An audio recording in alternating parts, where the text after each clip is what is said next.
We buy most of the things we need. Factories all over the world mass produce all kinds of products, forming the basis of our entire economy.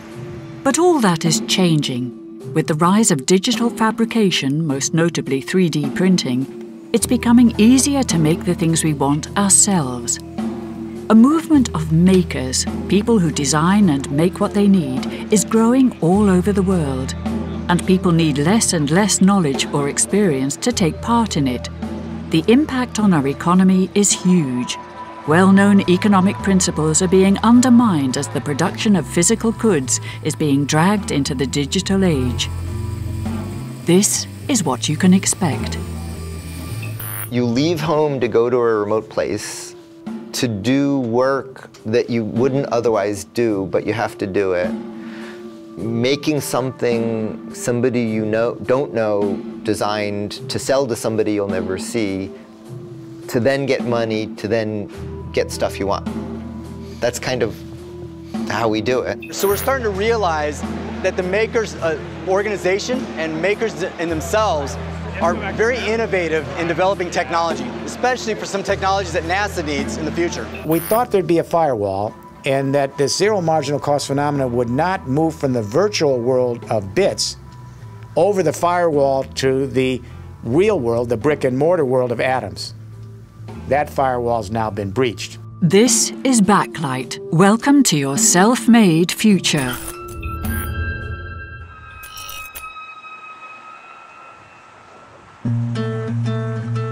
Everything around us is designed and manufactured. From coffee cup to suspension bridge, someone spent time designing and building it. Traditionally, we leave building things to the experts, but in many cases, that may no longer be necessary. With the rise of digital production methods, it is no longer self-evident that we choose the things we want from a shop or online. San Mateo, California is hosting the biggest gathering of people who develop and make their own things yet.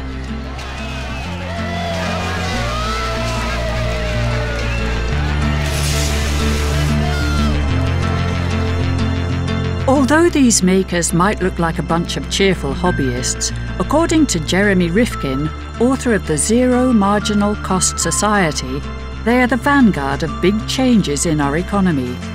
What's happening here, he says, will eventually lead to an even bigger economic shift than the digitalization of movies, music, or newspapers.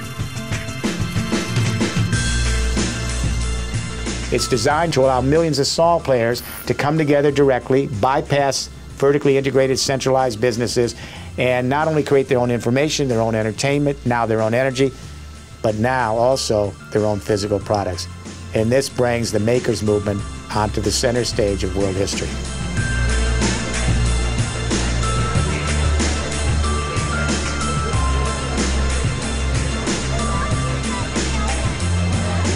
The Rubik's Cube solving robot solves a Rubik's Cube in less than 100 seconds. It has an arm here which flips the Rubik's Cube, and I also have a scan arm which scans different faces of the Rubik's Cube.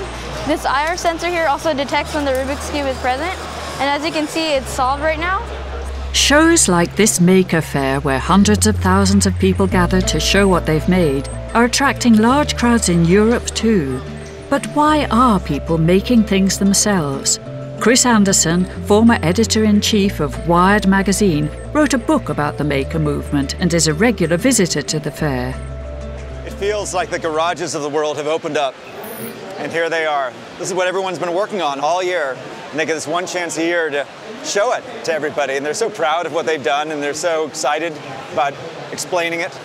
And they're all a little, every one of them, the immediate question you have is why? And then you realize it's the one question you're not allowed to ask. And the answer is because I can. My name is Miguel Valenzuela, and I'm the creator of PancakeBot. PancakeBot is basically a 3-axis 3D printer that prints pancakes onto a griddle. The X and Y axis control the location of it, and the 3rd axis controls the displacement of the pancake batter. And why did you decide to make this? I decided to make this because my daughter Lily, when she was 3 years old, asked me to make a pancake machine out of Lego. So after years and years of, or months of tinkering, we were able to make Mickey Mouse pancakes. And from there, we decided we should take it up a step and make a better unit. And so we created the newer version of it. If you're a child and you're playing with Lego, you're a maker. If you're drawing, you're a maker. If you're cooking, you're a maker. If you're gardening, you're a maker. The instinct to do things with your own hand are hardwired. And the reason we haven't seen this before is at a certain stage in your life, someone told you, or you got the sense you weren't good enough. You couldn't really be an artist. You couldn't really be an engineer. You couldn't really be an inventor. And you had to go work for a big company and forget the thrill of making things. And the message of Maker Faire is that you are good enough. Everybody's good enough to make something. And this brings that latent maker spirit out, the child in you, and brings it out. It gives them the tools to make something with. And they find that surprisingly often they can do something extraordinary. All right, ladies and gentlemen, are you ready for combat? Shall we go see? Pilots, are you ready for combat? The drones are in the air. We will allow the drones to do a touch and go. That was an amazing feat of aerial acrobatics, folks. Look at the response on that 3-rotor drone.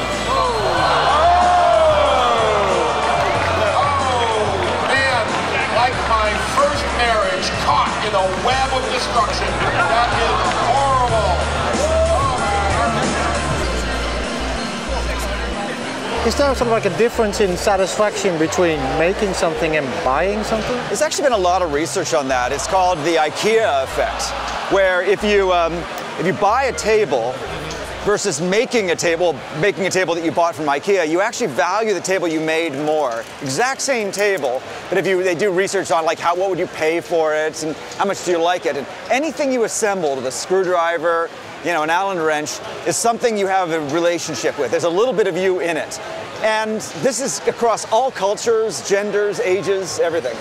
There have always been people tinkering. What makes it different now? Just one thing, the web. People have always been writing, but now they write in public.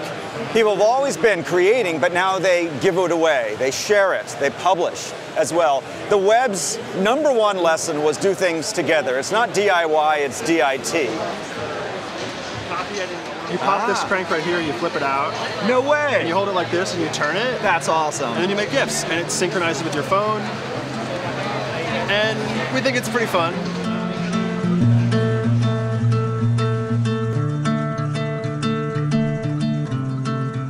Began with Napster. Millions of young consumers began to mix, match, produce, and share their own music with each other at near zero marginal cost on the web, and absolutely bypassing the recording industry. Then hundreds of millions of young people began to create their own information and news, and creating news blogs, bypassing newspapers and magazines, and they did it at near zero marginal cost. In the business community, we are always concerned about marginal cost. That's the cost of producing an additional unit of a good or service after the fixed costs have already been absorbed. Because once you go up on the internet, you have a cheap smartphone and a desktop computer, you pay your service provider a small monthly fee, and then the cost of you then producing and sharing something with hundreds of millions or billions of other people is nearly zero. Yet in the economics field, we always assume there'd be a firewall here. That yes, the zero marginal cost phenomenon has affected major, powerful, centralized communication industries of the 20th century. Book publishing, magazines, newspapers, recording industry. But we thought there'd be a firewall, and that the zero marginal cost phenomenon would not move from the virtual world of bits over the firewall to the real world, the brick and mortar world of atoms. That firewall's now been breached.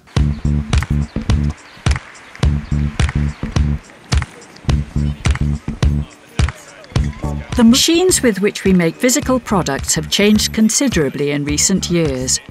What used to be possible only in a factory can now be done at home at ever lower cost. That's because these new production machines are being run by computers. At MIT in Boston, they've been researching digital fabrication for years. This is the Center for Bits and Atoms digital fabrication facility. And I'm just going to show you a bunch of the machines so that you know what they are. We have a whole bunch of 3D printers. Here we have a MakerBot over here in the corner. And then here are some of our fancier 3D printers. So this is a Dimension and the Envision.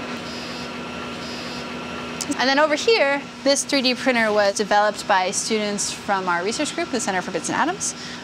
This machine is around 2,000 euros, whereas that one is around 30,000 euros. So here you can see just kind of quite directly how this printer was something that was only really available to research labs like this. And this is now becoming something that's actually affordable for individuals or at least small organizations to own without sacrificing resolution. Tom is our shop manager. So this is the Minolta 3D scanner, which I think was almost 15 years ago, and this one, which we bought this year, this one was $40,000, and this one is about $250, and it's kind of a handheld scanner. So you can see how, like, the fundamental technology doesn't really change that much, just kind of the form factor and the price and the usability. So this is what they use to scan Tom. 3D printers have made designing and making things easier. For Neil Gershenfeld, director of the Center for Bits and Atoms, the 3D printer is only the beginning of what is possible with digital fabrication. At a facility like the one we run here, there's maybe 20 different machines by which computers make stuff. And we use 3D printers, but it's like a microwave oven in a kitchen. It's just one of many machines. So this is our wire EDM. If you wanted to cut a 10-centimeter high piece of titanium into a perfectly straight wall, whatever shape you wanted, you would be able to do it with this machine. So to be able to make things in a workshop, like if you were a woodworker, there's a certain amount of craftsmanship that's involved and skill that you have to develop over years of practice. However, using a computer is something that's easily replicatable from one user to another user, because you just kind of follow the same steps and then you end up with the same object. And so I think that for people that are comfortable using computers, digital fabrication literacy is relatively quick to acquire, much quicker than fabrication craftsmanship. I think more and more you have access to interfaces to tools like this that are relatively straightforward. If you asked people 15 years ago if they wanted to carry around high-performance computers, it would sort of be, you'd be looked at strangely, and that would be a strange, arcane question.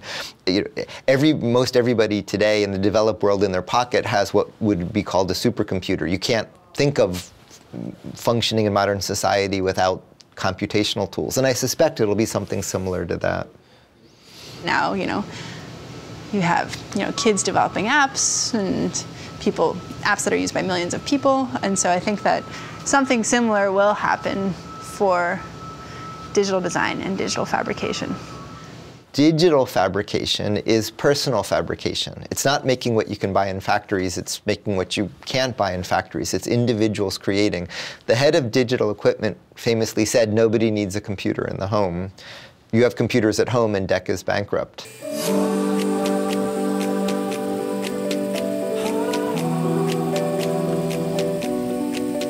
As 3D printing and the makers movement becomes more sophisticated, you have to imagine millions of young people are going to be playing with 3D printers in the schools, and then hundreds of millions of young people.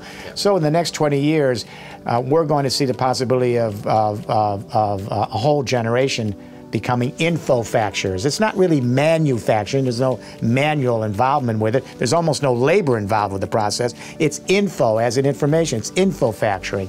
So yes, it's going to be more sophisticated. The young people are going to be maker movement literate. Just like they're computer literate now, they're going to be 3D printing literate.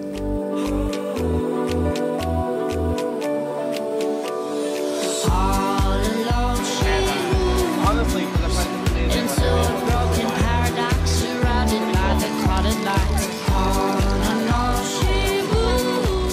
3D printing is now accessible to large groups of people, but what about electronics? We think making robots, complete with circuit boards and all, is the sole territory of experts. Aya Badir believes that anyone should be able to make anything, including electronics, and created Little Bits with that purpose in mind. Little Bits is a library of electronic modules that snap together with magnets. Each bit has a color, and the color means a category. So blue is power, green is output, and they just snap together with magnets. And then you can separate them and put in between them pink, which is input. And this is the pressure sensor. So the more pressure we apply, the more light will go through. Each module is a very simple up to highly complex circuit that has one function.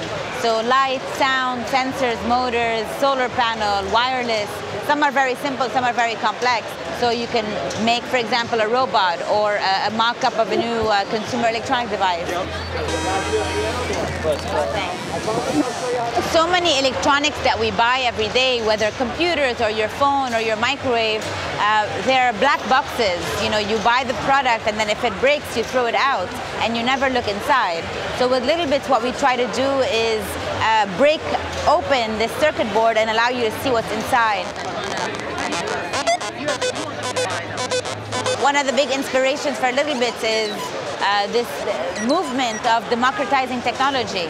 You know, it used to be that only experts could do manufacturing. Now anybody with a 3D printer can manufacture. It used to be that only experts can do programming. Now anybody with a laptop can design a game. With hardware, we want to do the same thing. We want to democratize hardware. One of the reasons you go to a store and there's all these objects that mean nothing to anyone, it comes from the fact that sometimes, a lot of times industry, these R&D departments sit and think for 9 months and 12 months about the next big idea, and then they put it out in the market, and maybe by that time that idea is already gone. So I think it's going to be a world where people decide small solutions that they want around the home, around the car, around the school, and they can make it for themselves. And you end up with lots of customized things, a little bit like cooking, where each person, they get the recipe and they get the ingredients, but they're cooking for themselves.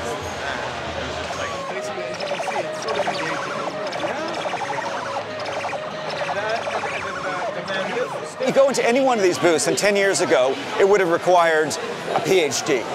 Because you would have had to understand electronics and software and design and CAD and fabrication. But because the tools have gotten so easy, that none of that is required anymore. And these people who had the idea but didn't have the skills now have the skills. Well, I'm interested in where this drive to make things comes from. Yeah, well, I think it's, I would invert the question that shaping our environment is, you know, ever since we crawled out of a swamp, what we do as a species, we shape our environment. You know, I think it's almost the opposite. We've had this maybe 50-year window where people express themselves by selecting products from a catalog. You know, I think it's touching something much deeper about how we function as people, and it's in an, you know, the failure to do that is a historical anomaly.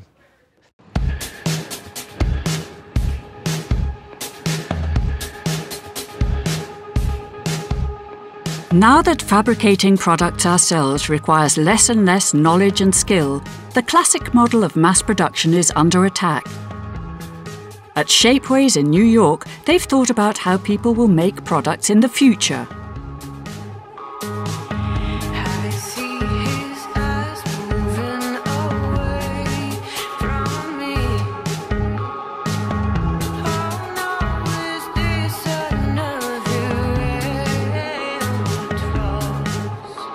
In de winkel koop je dingen die iemand anders bedacht heeft. In de winkel koop je dingen die gemassaproduceerd zijn. En bij Shapeways kun je je eigen dingen kopen.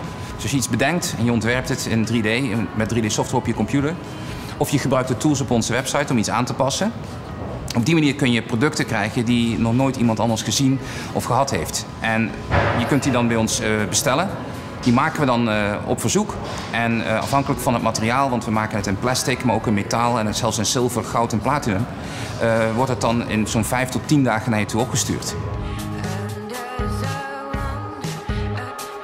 We printen nu zo'n 130.000 producten per maand.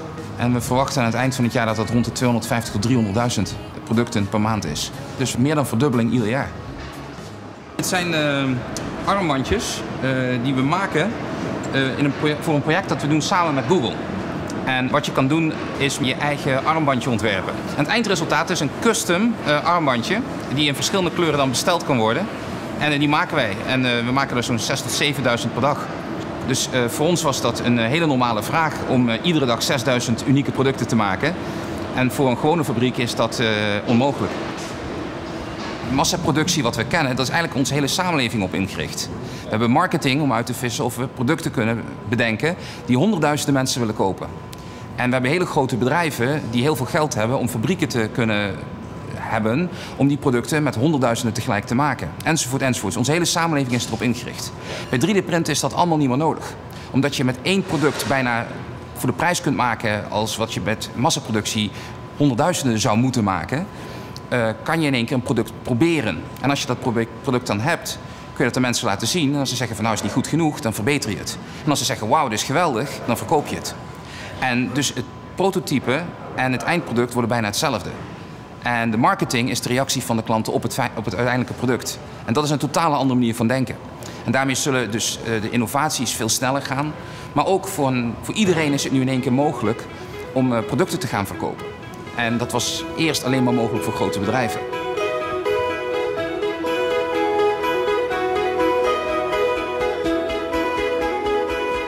As anyone can now produce things easily, you'd think everyone would get in on it, leading to a wealth of new designs and products.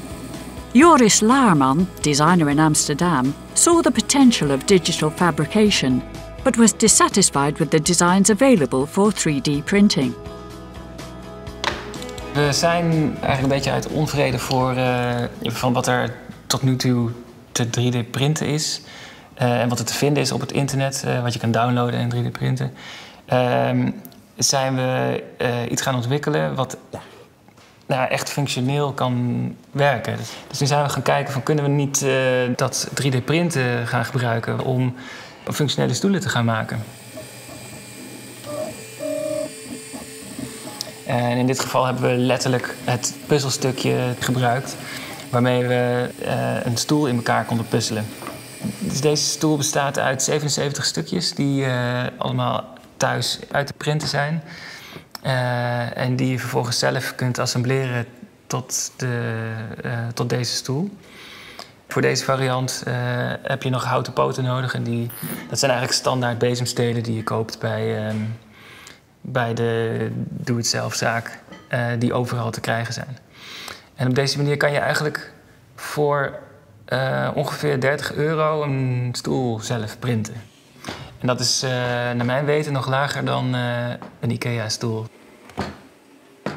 En dat vind ik wel het leuke ook aan deze manier van werken. Is dat aan de ene kant verkopen wij zelf vrij dure, unieke stukken aan kunstverzamelaars en dat soort mensen. En diezelfde dingen kan je nu, doordat we ze vrijgeven op het internet, kan je die gratis downloaden en echt voor een prikkie zelf maken.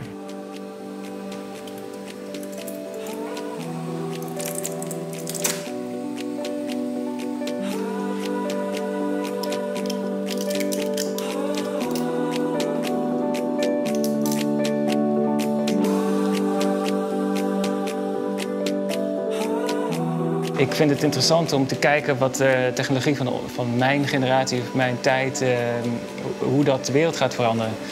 En ik vind digitale fabricage daarin super interessant om mee te spelen. En je zou bij wijze van spreken kunnen zeggen dat industriële fabricage iets van de vorige eeuw is en digitale fabricage van de nieuwe eeuw. We've democratized information with the communication internet, and now we're democratizing the manufacturing of goods with the manufacturing of 3D printed products.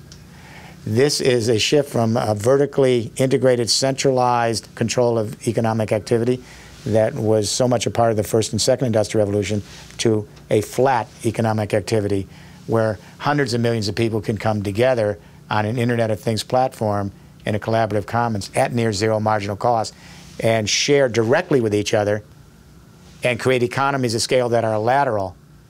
This is the democratization of economic life on the planet. Uiteindelijk geloof ik in een situatie waarin je dus lokale werkplaatsen hebt. Eigenlijk lokale fabriekjes die digitaal dingen kunnen produceren voor een lokale markt. Je kunt je voorstellen dat op een gegeven moment er dus digitale fabrikagefabriekjes lokaal opkomen. En dat levert werkgelegenheid op. En het is ook een soort ambacht om te 3D-printen. Het is gewoon een nieuwe tool. Het is niet een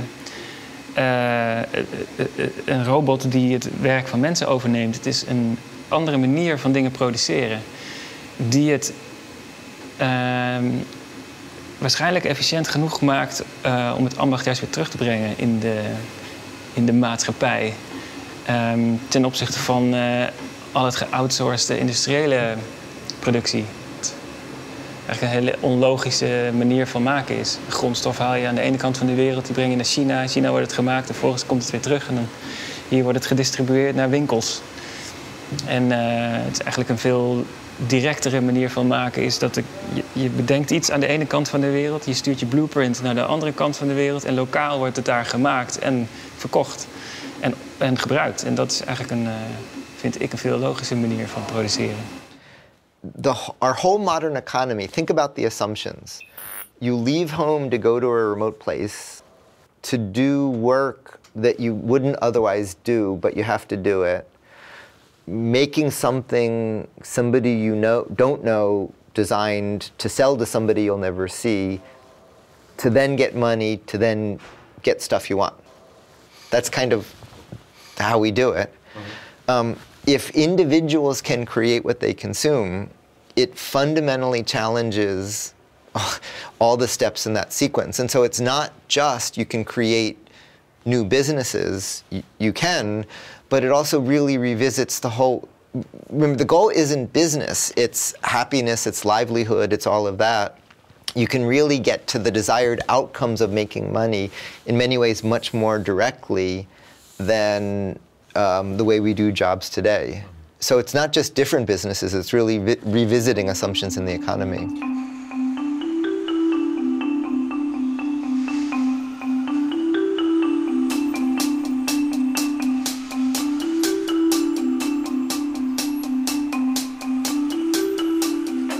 The movement of making more things ourselves does not end with the fabrication of everyday items. Even tinkering with the building blocks of life is no longer limited to big laboratories. Brooklyn, New York, is host to one of the world's first do-it-yourself bio-labs, where anyone can have a go at genetically engineering living material.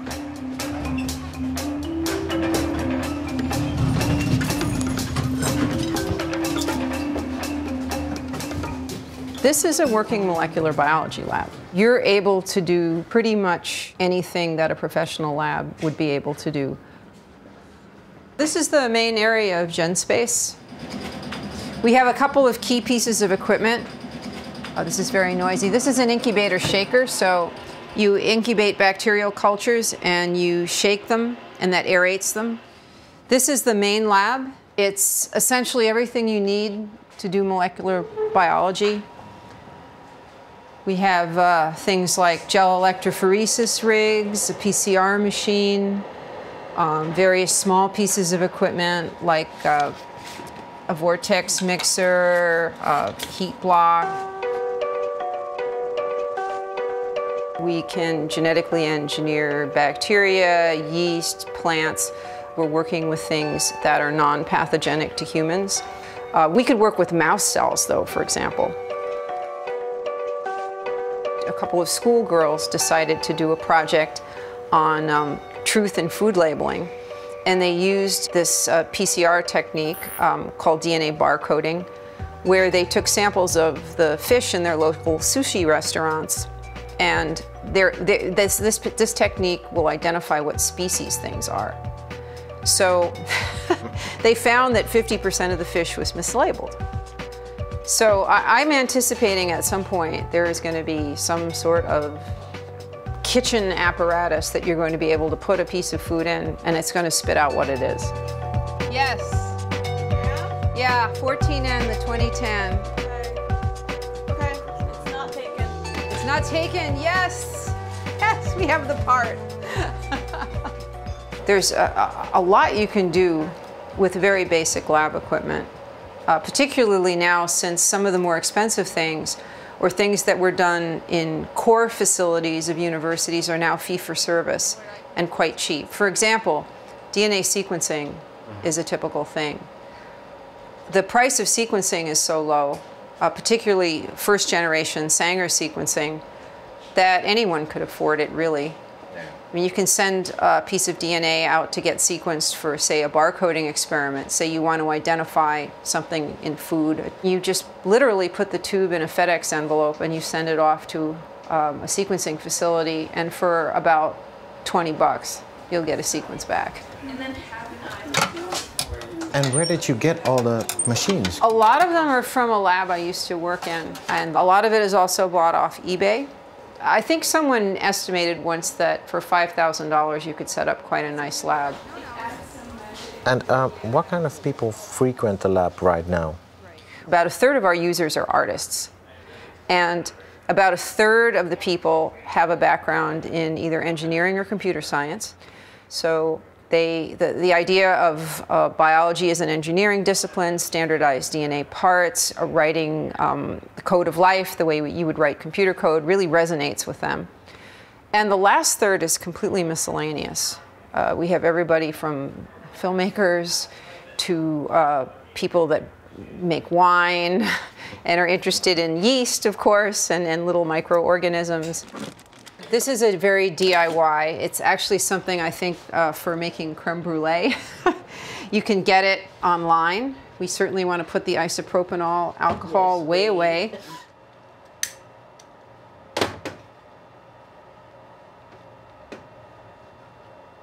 I'd say there are three factors that enable this biomaker movement.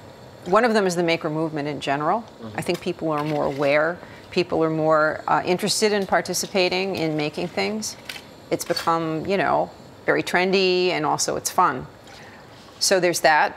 The second is this business of the tools becoming cheaper. And the third thing is synthetic biology. Synthetic biology is an interesting discipline.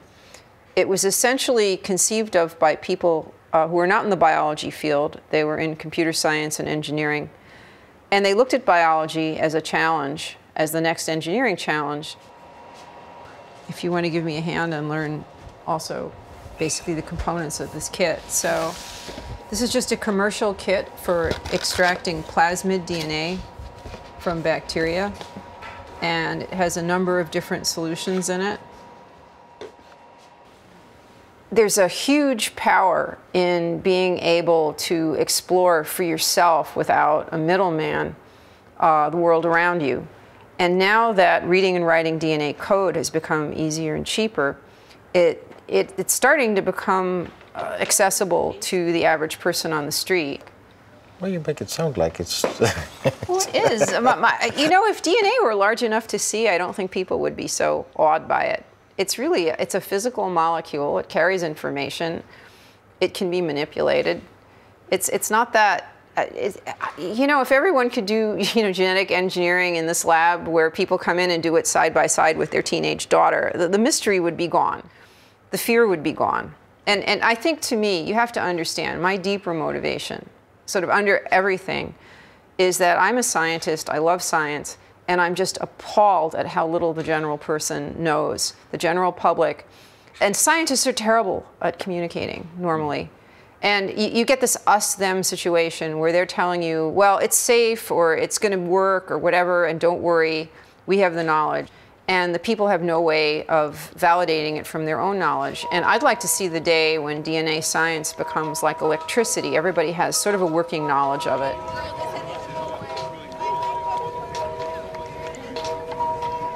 The internet generation's attitude of doing everything yourself online has broken through to the real world. Now that the knowledge and even the tools for designing and producing are accessible, everyone can pick it up. or pick a lock. Now, how many of you guys, if you guys have already gotten a lock open, say open. Open! Woo! But if even the technology for genetic engineering is accessible to anyone, won't that lead to dangerous situations?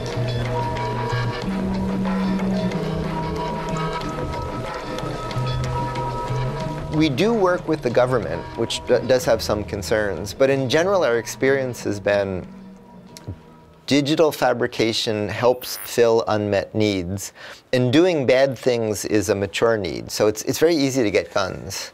You don't need a fab lab to make guns because guns are everywhere, and hobbyists have been making them for years. There haven't been dire examples of horrible things happening because people already know how to do horrible things. It's really filling unmet needs. When we first moved in here, we felt that we had to really reach out to, for example, the biosecurity community and say, we're setting up a lab. The purpose is going to be for exploration and research, and we want to be completely open and transparent. And we're responsible, we have a code of ethics, we have a professional waste company take away our waste, et cetera, et cetera. And we actually have a very good relationship with our local Homeland Security people in New York City. And if you ask some of these people who are biosecurity experts, they just say, what we have to rely on is creating a culture of shared responsibility about it.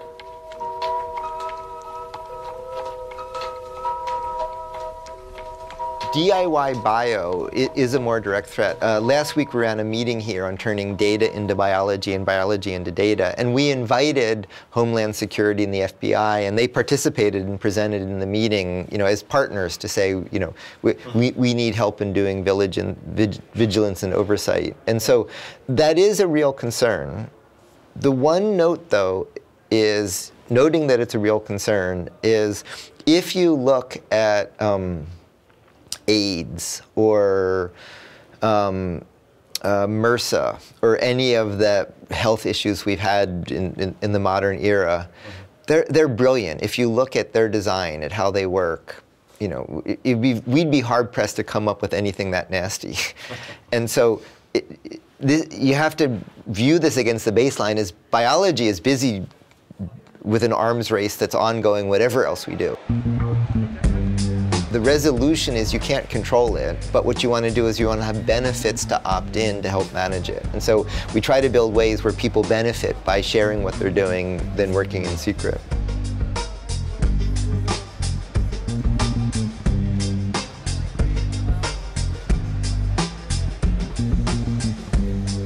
If this movement can't be controlled, it will be better to embrace it, which is what many big companies and organizations are doing.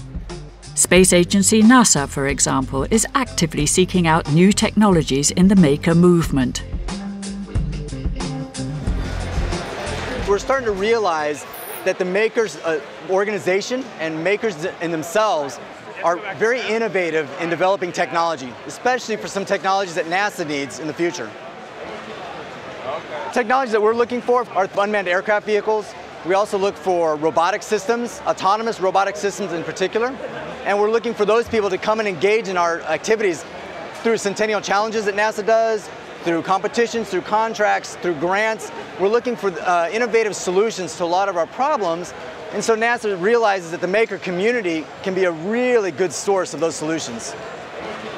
We'll offer up multi-million-dollar prizes for somebody to develop a technology that NASA currently doesn't have. We're looking for makers, we're looking for hobbyists, we're looking for citizen inventors, just anybody who has the ability to develop the technology. And we're finding that a lot of times when people are coming in from those types of areas, that their innovation is much better, or much greater to solve the problems, because sometimes they're doing it in the most low-cost manner perhaps, or the easiest manner that they can find available to their needs, or to their resources that they have. So sometimes the ingenuity can be much greater. and lift that robot up. Oh, grip sweeper with a grab, shoves microdrive into the wall. He is scoring points. Oh, microdrive with a big toss and a big throw.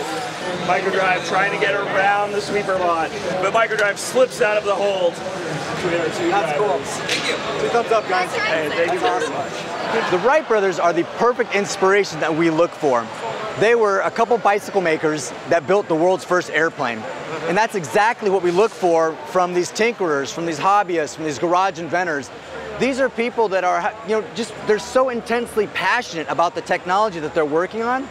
It's similar to the Wright brothers. We have solutions to space exploration problems from somebody who might be a welder but has an interest or has a hobbyist attitude towards exploring space, and yet they have the solution that solves the problem that we need. There's always plenty of investors coming to these types of events, I can only imagine, because simply the technology that's around here, as you look around, it's diverse, it's unique, and it's solving real-world problems.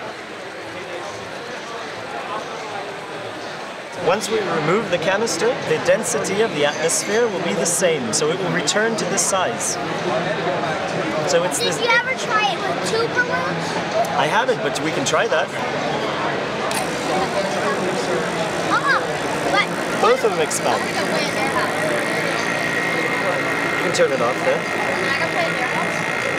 Hi, my name is Del Hatch. I built a chess plane robot. And why did you decide to build a robot? Well, my wife wouldn't play chess with me, so as she says, I had to build myself a friend.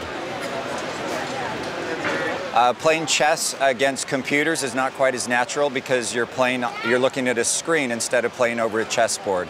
So I built a chess playing robot so that you could move your pieces naturally over a chessboard, and the robot arm will move its pieces so you can play a game very naturally.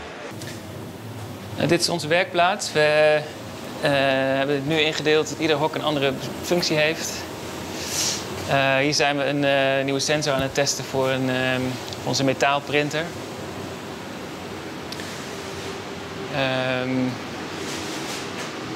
Hier hebben we een productie van een stoel die digitaal uit hout gefreesd wordt.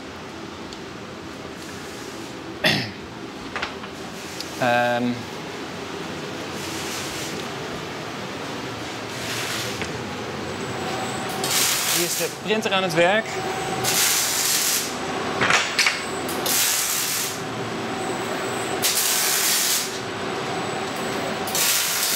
Deze robot is nu eigenlijk 3D roestvrij staal aan het printen. Je kan met deze printer dus nu echte structuren maken. Echte bruikbare, functionele constructies bouwen bijvoorbeeld. In eerste instantie hebben we er een soort sculpturaal-achtige bankje mee gemaakt van 4 meter bij 2,5. We kunnen ook heel groot printen, dat kon ook niet eerder. Met zo'n robotarm zit je niet vast aan het bouwvolume van zo'n printer. Je kan dat ding bij wijze van spreken op een rail zetten en dan kan je een heel grote structuur printen.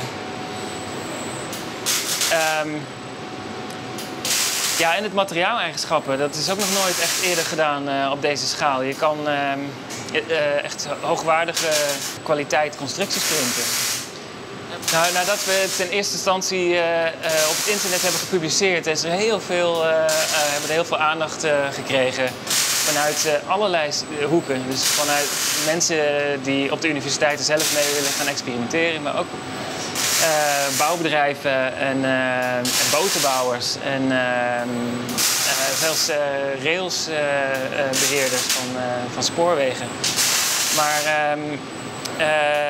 het plan dat wij er nu bij hebben is bijvoorbeeld om een brug te gaan bouwen die van de ene kant van het water naar de andere kant van het water bouwt. Die robot kan in principe zijn eigen supportstructuur printen en steeds een stukje verder het water over. En dit wordt nu gedaan door 1 robotarm, maar een plan is nu om met 2 robots die naar elkaar toe gaan printen over een gracht in Amsterdam. Het is niet een soort van concept of een ideetje, maar het kan daadwerkelijk overheen gelopen worden. En en meteen functioneren.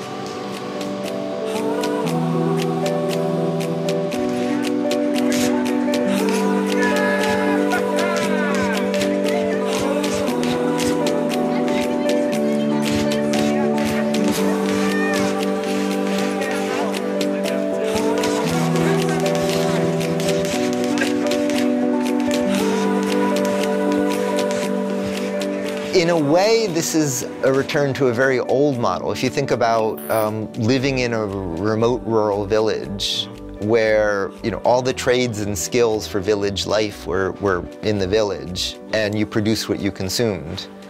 And so in a sense, it's a return to that very, very old model, but now with all the capabilities of modern life.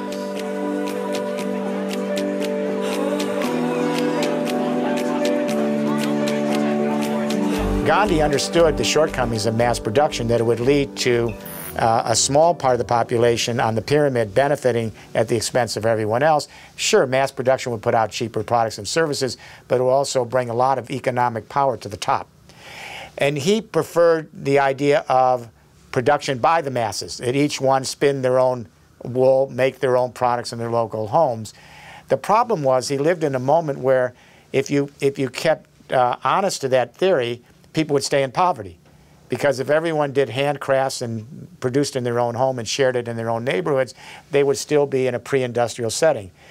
Now, the technology is available to make Gandhi's vision a reality, because now they can make their own products, sophisticated, next-generation products, and make it more efficiently with lower marginal costs. So Gandhi's vision of production by the masses rather than mass production, it couldn't be reality back then because it would force everyone back into a pre-industrial craft age. Now, it allows us to actually envision the idea of production by the masses.